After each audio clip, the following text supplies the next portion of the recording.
गेल्या 6 दिवसांपासून प्रादेशिक परिवहन कार्यालयातील वाहन परवाना देण्याची यंत्रणा ठप्प झाली आहे।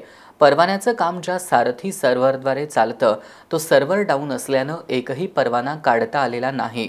कोल्हापूरच्या आरटीओ कार्यालयात दररोज सुमारे 400 वाहन परवाने दिले जातात। गेल्या 6 दिवसांपासून सर्व्हर बंद असल्यानं वाहनधारकांची चांगलीच गैरसोय सुरू आहे। कोल्हापूर प्रादेशिक परिवहन कार्यालयातील सारथीचं सर्व्हर डाऊन झाल्यानं याचा कार्यालयीन कामकाजावर मोठा परिणाम झालाय। कोल्हापूर जिल्ह्यातील ग्रामीण भागातून येणाऱ्या लोकांची कामं देखील सध्या ठप्प झाली आहेत। वाहन चालवण्याचा परवाना, त्याचबरोबर वाहनाचं पासिंग, वाहन ट्रान्सफर, बोजा कमी करणं यासह वाहनांचं रजिस्ट्रेशन, न्यू रजिस्ट्रेशन ही सर्व कामं घेऊन नागरिकांना आरटीओ कार्यालयात हेलपाटे मारावे लागतात। मात्र त्यातही साहेबांची मर्जी सांभाळण्यापासून अनेक अडचणी येत असतात। गुरुवारपासून सर्व्हर डाऊन आणि त्यात साप्ताहिक सुट्टी आल्यानं सलग 6 दिवस कार्यालयातील कामकाजावर या सर्व्हर डाऊनमुळे परिणाम झालाय। परिवहन विभागाकडून सरकारला मोठ्या प्रमाणात महसूल मिळतो, मात्र त्या तुलनेत सुविधा मिळत नाही। परिवहन विभागाचं संकेतस्थळ आणि सर्व्हर अधिक चांगलं होण्याची आवश्यकता आहे, मात्र त्यातही आता आलेल्या तांत्रिक अडचणीमुळे त्याचा कामकाजावर मोठा परिणाम झाला असूनही तांत्रिक अडचण लवकर दूर करण्याची मागणी होत आहे। कार्यालयामध्ये संपूर्ण सिस्टीम बंद पडल्यामुळे सारथी आणि वाहन या दोन्ही सिस्टीम बंद पडल्यामुळे वाहनधारकांची प्रचंड गैरसोय होत आहे।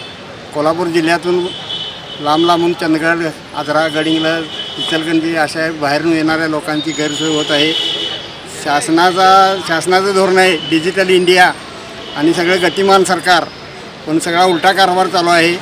त्यामुळं यात प्रशासनानं आणि कोण असेल ते जबाबदार व्यक्तींनी लक्ष घालून ताबडतोब ही दोन्ही सिस्टीम, दोन्ही सारथी आणि वाहन चालू करून दोन्ही वाहनधारकांची गैरसोय दूर करावी।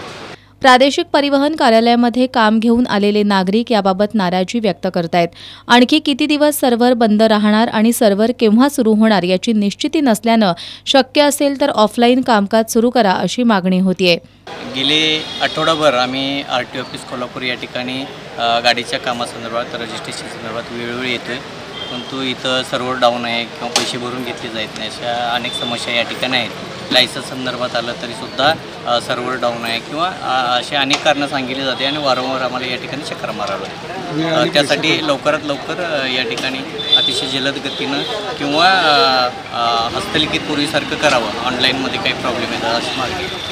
दरम्यान प्रादेशिक परिवहन कार्यालयाला जे सर्व्हर पुरवण्यात आले आहेत ते अपडेट करण्याचं कामकाज सुरू असल्याची माहिती प्रादेशिक परिवहन कार्यालयाच्या अधिकाऱ्यांनी दिली आहे। त्यामुळे आणखी काही दिवस ही तांत्रिक अडचण राहणार आहे। सर्व्हर सुरू झाल्यानंतर मात्र प्रादेशिक परिवहन कार्यालयात मोठी झुंबड उडण्याची शक्यता आहे।